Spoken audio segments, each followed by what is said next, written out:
Pagi hari ini, sebelum kita akan mendengarkan kebenaran firman Tuhan, mari kita akan berdoa. Tuhan, pagi hari ini kami mengucap syukur buat kasih karunia-Mu. Dan kiranya sebentar kami mau merenungkan dan mendengarkan kebenaran firman-Mu. Berbicaralah Tuhan, urapi hamba-Mu dan urapi kami semuanya. Kiranya kebenaran firman-Mu berbicara secara khusus dan mengubah kehidupan kami. Dan di dalam nama Tuhan Yesus, haleluya, amin. Salam Bapak Ibu, saya yakin kita semua ada di dalam keadaan yang luar biasa. Pagi hari ini saya ingin menyampaikan satu kebenaran firman Tuhan. Tidak dapat dipungkiri bahwa salah satu hal yang sangat berharga di dalam kehidupan ini adalah kesehatan. Saudara, kita atau Anda dapat membeli makanan yang paling enak. Mungkin Anda juga dapat membeli barang-barang berharga yang mungkin paling mahal. Tapi saya yakin kita tidak dapat membeli kesehatan. Kesehatan adalah sesuatu yang sangat berharga. Secara khusus pada saat ini, di mana pandemi virus COVID-19 melanda hampir seluruh dunia ini. Kesehatan menjadi sesuatu yang sangat berharga. Pagi hari ini saya ingin menyampaikan satu kebenaran firman Tuhan. Dan saya mengambil judul adalah Sehat dalam Jiwa dan Rohani. Sehat dalam jiwa dan rohani. Menurut para dokter, psikolog, dan sosiologi, tanda dari otak yang sehat, mereka kemudian mengadakan satu survei. Ada tiga tanda otak dari tanda-tanda dari otak yang sehat. Mereka menunjukkan bahwasannya tanda dari otak yang sehat, pertama adalah otak yang sehat itu terhubung secara baik dengan anggota tubuh yang lain. Yang kedua, otak yang sehat adalah mampu berkomunikasi dengan baik mengenai apa yang dirasakan, dipikirkan, diperlukan, dan diharapkan. Dan tanda yang ketiga dari otak yang sehat itu adalah otak yang sehat adalah kepedulian. Maksudnya memampukan orang untuk menerima dan memberi kasih sayang kepada orang lain. Apabila kita memiliki otak yang sehat, tiga tanda inilah biasanya nampak dalam kehidupan orang yang memiliki otak yang sehat. Dalam satu buku yang dikarang oleh James Moore yang berjudul Kaya dalam Hal-hal Berharga. Dia menjelaskan bahwasanya tanda-tanda orang yang sehat atau tanda-tanda kesehatan di mana jiwa atau rohani seseorang itu sehat itu sama dengan tanda-tanda dari orang itu memiliki otak yang sehat. Jadi pagi hari ini saya dapat katakan, tanda-tanda dari jiwa dan rohani yang sehat, itu kalau dikaitkan dengan tanda-tanda dari otak yang sehat, hampir sama. Yang pertama adalah, tanda dari orang yang jiwanya atau rohaninya sehat, itu orang itu memiliki hubungan yang sangat kuat, hubungan yang baik dengan Tuhan dan sesama. Hubungan kita dengan Tuhan akan mempengaruhi hubungan kita dengan sesama. Ada orang-orang yang kalau dia hubungan dengan sesama, setiap ketemu dengan sesamanya, setiap ketemu dengan orang lain, seringkali bertengkar, seringkali hubungannya tidak baik. Itu dapat dilihat karena dia kemungkinan besar juga dia memiliki hubungan yang tidak baik dengan Tuhan. Karena hubungan kita dengan sesama, sebenarnya itulah merupakan gambaran hubungan kita juga dengan Tuhan. Kalau saudara memiliki hubungan yang baik dengan Tuhan, saya yakin saya dan saudara bisa merefleksikan hubungan yang baik juga dengan sesama kita. Dan juga saudara-saudara, tanda dari jiwa dan rohani yang sehat, bahwasanya orang itu bisa berkomunikasi dengan baik, baik dengan Tuhan maupun dengan sesama. Kalau saudara-saudara memiliki HP, handphone, dan saudara menghubungin seseorang, handphone seseorang, maka komunikasi itu bisa berjalan dengan baik kalau seandainya ada sinyal yang baik. Sinyal yang baik itu memungkinkan hubungan komunikasi itu menjadi baik. Demikian juga dalam kehidupan kita. Apabila saudara memiliki hubungan yang baik dengan Tuhan, maka komunikasi kita dengan Tuhan itu menjadi baik. Apabila saudara juga memiliki hubungan yang baik dengan sesama, maka komunikasi kita dengan sesama juga menjadi baik. Dan yang ketiga, tanda dari jiwa dan rohani yang sehat sama dengan tanda dari otak yang sehat, yaitu dia punya kepedulian. Dia punya kepedulian. Kepedulian itu menunjukkan bahwasanya orang itu bisa saling berbagi. Orang itu peduli dengan orang lain. Pagi hari ini saya ingin menyorotin pentingnya saya dan saudara memiliki jiwa dan rohani yang sehat. Dan apabila kita ingin merindukan memiliki jiwa dan rohani yang sehat, pentingnya kita memiliki hubungan yang baik dengan Tuhan. Ada satu kata-kata bijak yang mengatakan, hidup yang dekat dengan Tuhan membuat jiwa kita tenang, damai, dan penuh sukacita.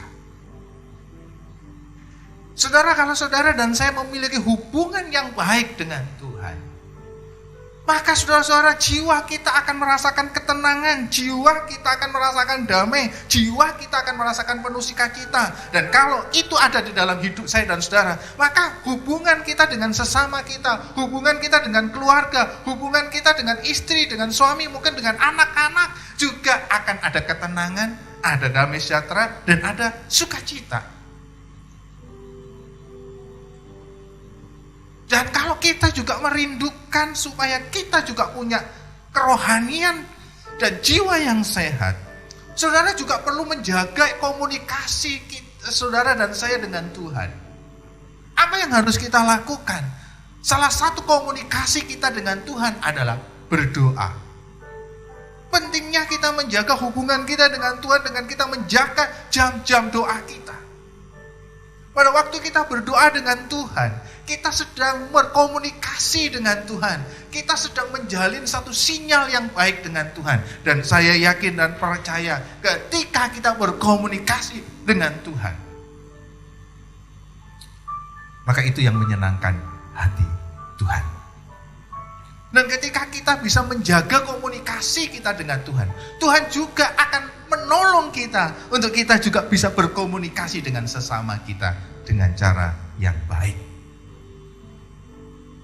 Dan kalau kita punya hubungan dengan Tuhan yang baik, bisa berkomunikasi dengan Tuhan yang baik, saya yakin kita menjadi orang-orang yang peduli dan mau berbagi dengan sesama kita atau dengan orang lain. Ada satu contoh di dalam Alkitab yang menggambarkan, dan contoh itu terjadi dalam kehidupan gereja mula-mula yang ada di dalam Kisah Para Rasul. Dan saya rindu pagi hari ini juga, ketika kita merenungkan akan hal ini, saya rindu juga kita atau secara khusus jemaat GSJ Beit Elohim dapat benar-benar merindukan untuk memiliki jiwa dan kerohanian yang sehat sama seperti yang ada di dalam gereja mula-mula. Mari kita akan membuka di dalam kitab Kisah Para Rasul, pasal 2 ayat 41 sampai 47. Saya bacakan. Kitab Kisah Para Rasul, pasal 2 ayat 41 sampai ayat 47. Demikian firman Tuhan. Orang-orang yang menerima perkataannya itu memberi diri dibaptis, dan pada hari itu jumlah mereka bertambah kira-kira 3.000 jiwa. Mereka bertekun dalam pengajaran rasul-rasul dan dalam persekutuan. Dan mereka selalu berkumpul untuk memecahkan roti dan berdoa. Maka ketakutanlah mereka semua. Sedang rasul-rasul itu mengadakan banyak mujizat dan tanda-tanda. Dan semua orang yang telah menjadi percaya tetap bersatu. Dan segala kepunyaan mereka adalah kepunyaan bersama. Dan selalu ada dari mereka yang menjual harta miliknya, lalu membagi-bagikannya kepada semua orang sesuai dengan keperluan masing-masing. Dengan bertekun dan dengan sehati mereka berkumpul tiap-tiap hari dalam bait Allah. Mereka memecahkan roti dari rumah masing-masing secara bergilir dan makan bersama-sama dengan gembira dan dengan tulus hati, sambil memuji Allah. Dan mereka disukai semua orang. Dan tiap-tiap hari Tuhan menambahkan jumlah mereka dengan orang yang diselamatkan. Dari ayat-ayat yang kita baca menunjukkan bahwasanya betapa jemaat mula-mula adalah satu jemaat yang dapat saya katakan adalah sehat secara jiwa dan rohani. Dan inilah yang menjadi kerinduan saya pada saat ini. Kerinduan kita juga rindu untuk memiliki jiwa dan rohani yang sehat, yang sama seperti di jemaat mula-mula.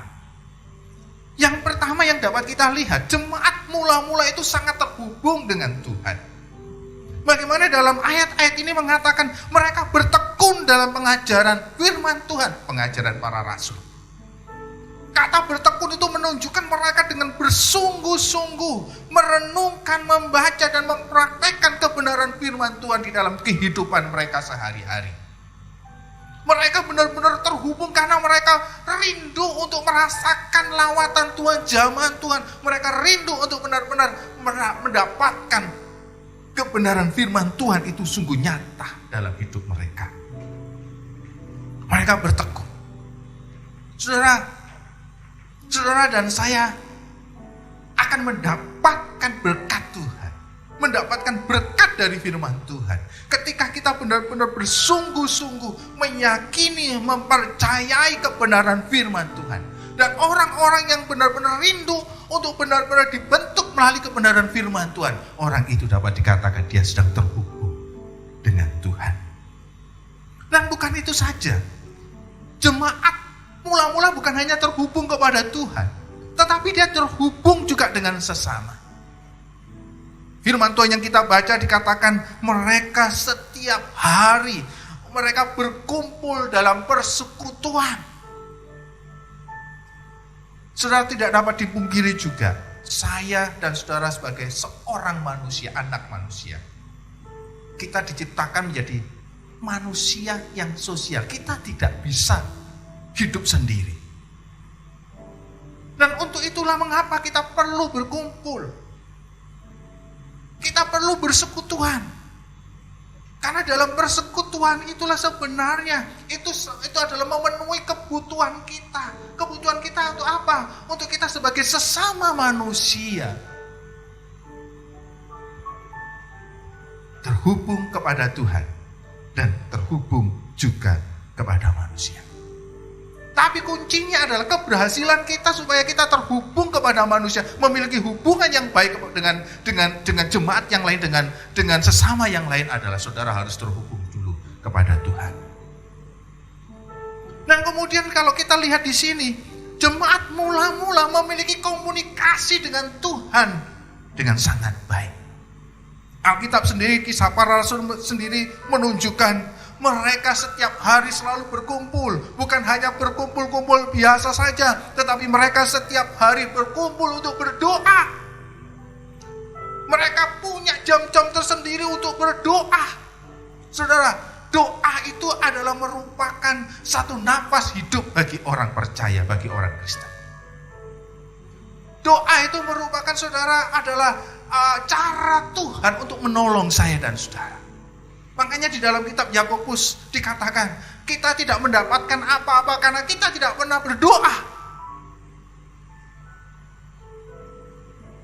Dan kalau saya dan saudara benar-benar rindu untuk menjaga komunikasi dengan Tuhan dengan berdoa, saya yakin saudara dan saya akan mengalami pertolongan-pertolongan dalam kuasa doa.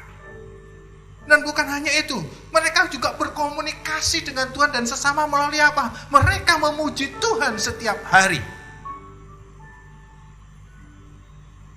Dalam satu perkumpulan, dalam satu ibadah, saudara, pujian kita kepada Tuhan itu sebenarnya akan menjadi berkat bagi jiwa kita. Pujian kita kepada Tuhan pada waktu kita ibadah. Saya mungkin saudara tidak menyadari, mungkin ada di samping saudara ada jemaat yang mungkin waktu berangkatnya dia sedang dalam suasana yang tidak enak. Mungkin ada satu pergumulan. Tapi ketika di sampingnya mungkin saudara pada waktu saudara beribadah bersama dan dia duduk di samping saudara dan melihat saudara waktu saudara melihat saudara ketika memuji Tuhan dengan penuh sukacita, memuji dengan penuh semangat, memuji dengan kesungguhan. Siapa tahu orang yang datang ke gereja tadi dengan ogah-ogah dan dengan pergumulan yang sangat berat, ketika melihat saudara dengan sungguh-sungguh memuji Tuhan, dia diberkati dan dia merasa, wah, pergumulannya, walaupun dia masih ada pergumulan, melihat saudara memuji Tuhan dengan kesungguhan itu seperti kemudian memberikan kekuatan yang baru sehingga dia bisa melewati pergumulannya dengan cara-cara pertolongan Tuhan. Karena melihat kita ketika kita memuji Tuhan, ketika lihat dalam ibadah itu, kita memuji Tuhan dengan kesungguhan. Ingatlah saudara-saudara, kadang-kadang kita tidak menyadari akan hal itu. Tetapi inilah sebenarnya contoh dari ketika kita ingin merindukan untuk memiliki jiwa dan kerohanian yang sehat adalah, maka saya dan saudara harus menjaga komunikasi saudara kita dengan Tuhan dengan cara berdoa, menjaga jam-jam doa. Kita juga rindu untuk kita bersama dengan sesama kita, berkomunikasi dengan sesama kita, dengan sesama jemaat, dengan cara memuji dan menyembah Tuhan bersama-sama. Saya tadi pada waktu saudara menyaksikan saudara bagaimana semua WL singer, choir, dan kemudian main musik menaikkan puji-pujian tadi. Saya rasa juga saya diberkati.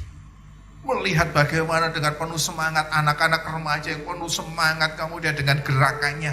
Wah, saya sudah tadi datang mungkin kayak seperti loyo, wah seperti dikuatkan. Dan yang kita dapat belajar dari jemaat mula-mula ini adalah, yang ketiga adalah mereka itu punya kepedulian. Lawan dari kepedulian itu adalah apatis atau apati. Apatis itu adalah tidak peduli. Bahkan seorang penulis yang bernama Dante Alighieri itu menuliskan seperti begini. Orang yang apatis itu adalah orang itu memiliki tempat yang paling panas di neraka, disediakan bagi mereka yang saat krisis moral tidak melakukan apa-apa. Jadi orang apatis itu digambarkan oleh Dante Alighieri, tempat yang paling panas di neraka disediakan bagi mereka yang pada saat krisis moral tidak melakukan apa-apa. Dapat digambarkan bahwasanya orang apatis itu adalah orang yang mungkin yang paling berdosa. Sampai kemudian kalau dia masuk neraka, dia itu akan mendapatkan tempat yang paling panas. Wah, neraka aja sudah digambarkan penuh dengan api yang panas.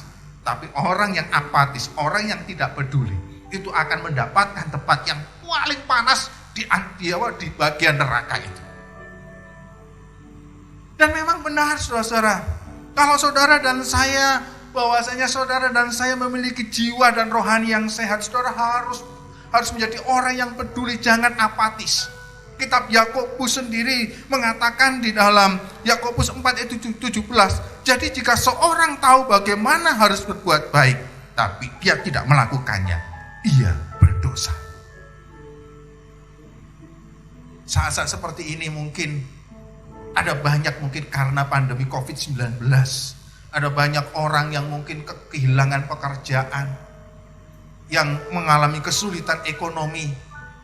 Sebenarnya inilah tanggung jawab saya dan saudara sebagai gereja Tuhan, sebagai orang yang sehat secara rohani, sehat secara jiwa. Kita mau peduli kepada orang lain. Jangan menjadi orang yang apatis, tetapi kita menjadi orang yang peduli. Dan inilah tantangan bagi saya dan saudara. Dalam kitab Kisah Para Rasul itu digambarkan bagaimana jemaat mula-mula itu menjadi jemaat yang peduli. Bahkan dapat dikatakan kepunyaan mereka adalah kepunyaan yang bersama. Ketika mereka melihat orang-orang lain yang membutuhkan, mereka kemudian mau berbagi, mereka kemudian mau menolong, mereka kemudian mau peduli. Dan itulah saudara-saudara yang menjadi kerinduan bagi saya dan saudara. Kita menjadi orang-orang yang peduli. Dan itulah tanda orang-orang yang peduli, itu adalah tanda orang itu sehat secara jiwa dan rohani. Saudara, inilah tantangan bagi saya dan saudara. Jagalah kesehatan secara jiwa dan rohani. Itu terpenting. Mungkin kita seringkali merindukan untuk kita sehat secara fisik. Tapi kesehatan fisik juga dipengaruhi oleh kesehatan jiwa dan rohani kita. Dan inilah yang menjadikan satu tantangan bagi saya dan saudara. Mari kita akan belajar sama seperti kebenaran firman Tuhan ini. Mari kita belajar kalau kita ingin menjadi sehat secara jiwa dan rohani. Mari kita senantiasa terhubung dengan Tuhan. Mari kita juga terhubung dengan sesama kita. Mari kita menjaga komunikasi kita dengan Tuhan. Dan mari kita juga menjaga komunikasi yang baik dengan sesama kita. Dan mari kita menjadi orang-orang yang peduli. Kalau saya dan saudara tidak memiliki hubungan yang baik dengan Tuhan, maka saya dan saudara tidak akan memiliki hubungan yang baik dengan sesama kita. Makanya itulah yang kemudian dalam rumah tangga itu menjadi berantakan. Karena apa? Karena mereka tidak memiliki hubungan yang baik dengan Tuhan. Kalau dia punya hubungan yang baik dengan Tuhan, maka dia punya hubungan yang baik dengan istri, dengan suami, dengan anak-anaknya dalam keluarganya, maupun dengan sesama yang lain. Kalau dia memiliki komunikasi yang baik dengan Tuhan, maka dia juga bisa berkomunikasi yang baik dengan sesama mereka. Dan saya yakin kalau hubungan kita baik dengan Tuhan, komunikasi kita baik dengan Tuhan, saya dan saudara menjadi orang yang peduli terhadap sekitar saya dan saudara. Saya menutupnya dengan satu kisah, saudara-saudara. Satu ketika ada seseorang yang dia mengatakan, aduh saya tidak punya apa-apa. Dia hidup dalam keluarga yang sangat miskin sehingga kemudian dia tidak bisa melanjutkan sekolahnya. Karena dia tidak bisa melanjutkan sekolah, kemudian dia bekerja menjadi penjaga toilet. Penjaga toilet dalam sebuah supermarket. Dia anak pemuda ini merasa, hidup saya ini kok seperti ini. Tapi yang nampak dalam kehidupan dia, walaupun dia rasa dia tidak memiliki apa-apa dari keluarga yang sangat miskin, dia menjaga satu karakter yang sangat baik. Satu ketika ada seorang bapak-bapak yang secara buru-buru masuk ke toilet. Wah, ya biasa kalau buru-buru ke toilet berarti ya ada sesuatu. Dia datang ke toilet dan langsung masuk. Setelah berapa lama kemudian dia keluar. Dia langsung keluar, biasanya penjaga toilet kan sudah ada di pintu toilet itu. Nah, yang anak ini berpikir orang ini mau membayar. Tapi kemudian ketika orang ini dia lihat sakunya, waduh langsung kaget. Aduh, maaf Dek, rupanya saya lupa nggak bawa uang. Wah, gimana ya? Anak pemuda ini langsung katakan, oh nggak apa-apa Pak. Nah, Bapak silakan saja. Ini saya kasih karcisnya sebagai bukti tanda bahwa Bapak membayarnya. Loh, kan saya belum membayar. Kebetulan Pak, saya punya uang 2.000. Saya bayar aja Pak. Gitu. Karena karcisnya saya terlanjur sudah sobek. Nanti saya bayarkan aja nggak apa-apa. Waduh, Bapak ini rasa. Wah, terima kasih ya. Oh iya Pak. Saudara, beberapa waktu kemudian, pemuda ini masih menjalankan pekerjaannya dengan baik. Tiba-tiba dia dipanggil. Satu hari dia dipanggil oleh pimpinannya. Dan tiba-tiba ketika dia dipanggil di kantor pimpinannya, maksudnya pimpinannya itu adalah kepala pengawas untuk bidang kebersihan. Langsung pimpinannya katakan, hari ini saya tidak bekerja lagi di sini. Saya dipindahkan ke tempat lain.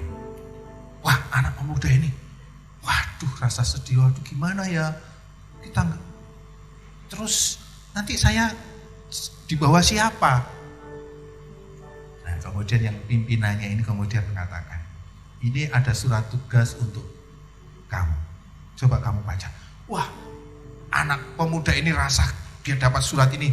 Wah, ini pimpinannya aja keluar, mungkin saya juga pasti akan keluar. Karena dia dulu dibantu oleh pimpinan itu untuk masuk jadi penjaga toilet. Tapi waktu dia baca itu, dia kaget. Kenapa? Itu adalah surat tugas, bukan surat diberhentikan. Karena surat tugasnya dikatakan bahwa yang bernama ini, nama pemuda ini, mulai hari ini menjadi pengawas atau supervisor dari kebersihan seluruh supermarket ini. Saudara tahu ternyata dia kaget. Loh, bagaimana mungkin kok saya langsung diangkat seperti ini? Kemudian dia cari informasi. Baru dia sadar. Orang yang lupa bawa uang mau masuk, yang sudah masuk ke toilet itu adalah pemilik supermarket. Bukan hanya pemilik supermarket di mana dia bekerja, jaringan supermarket di Asia Tenggara.